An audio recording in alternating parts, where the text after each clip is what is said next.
So now for Israel, which we're saving for last, 514 means several things. If we remember, Yahweh exiled the Canaanites from Israel because of their child sacrifice and pagan idolatry of Moloch. They became the wanderers and eventually the Khazarian mafia that would rule our world. In 1917, the Rothschilds, leaders of the Synagogue of Satan, purchased Palestine from the English via the Balfour Declaration, which neither party had the right to buy or to sell. Palestine belonged to its rightful heir, the Palestinians, who are the biblical Hebrews, the true Israelites.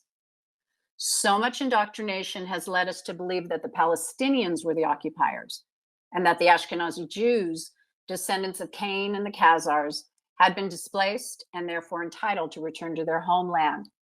This is the biggest political propaganda scam that the Rothschilds, with the aid of Zionist author Theodor Herzl, have perpetuated. But let's think about it. What greater vengeance than to take Israel back from God as revenge for their ancestors' expulsion?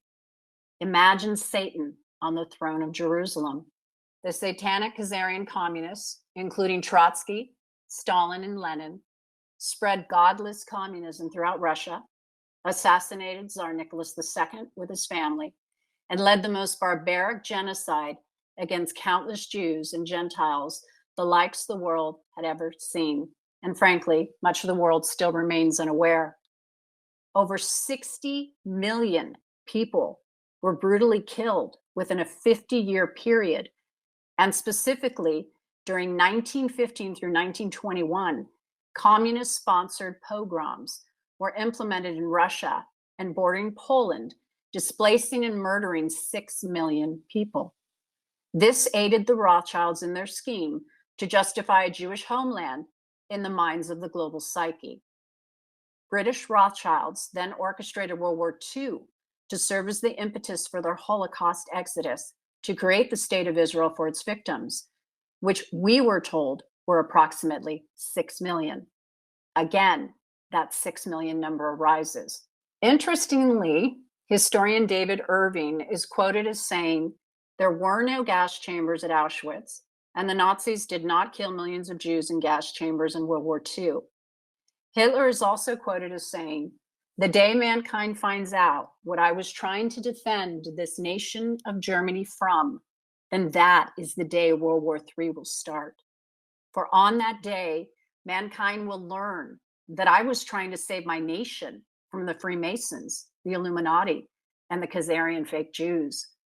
For if the Americans win the war, then they will conquer the world and forever be a slave to the Khazarians, who will then conquer God." In late 1947, the UN General Assembly, adopted Resolution 181 to partition Palestine into Arab and Jewish states, with just 33 votes in favor. How ironic, 33. The Palestinians rejected the UN's partition plan as an obvious violation of Palestinian rights and warned of the coming devastation. On March 10, 1948, the Zionist paramilitary adopted Plan Dalet, which laid out a strategy of ethnic cleansing and eviction of 750,000 Palestinians, also known as the Nakba, a combination of massacres, razed homes, and theft of assets and land. 75 years ago, on May 14, 1948, Prime Minister David Ben-Gurion declared the creation of the State of Israel. Golda Meir, a male to female transsexual who would become the fourth Prime Minister of Israel, became one of the signatories of Israel's independence of declaration. The Israeli radio station Call Israeli conducted its first broadcast, and the US granted Israel de facto recognition and gained independence from British administration. These events led to the first Palestinian-Israeli war and a massive refugee crisis. Today, Palestinians still live under apartheid, are killed on a daily basis. Schools and homes are razed at whim, and Palestinian children are still kidnapped for the trafficking of their organs by the Israelis. Zionist forces control 78% of Palestinian territory, with the rest divided into what are now the occupied West Bank and the Gaza Strip. The world seems to stand by and watch as the United States remains allies to the Israeli government, the Khazarian mob, the satanic cabal.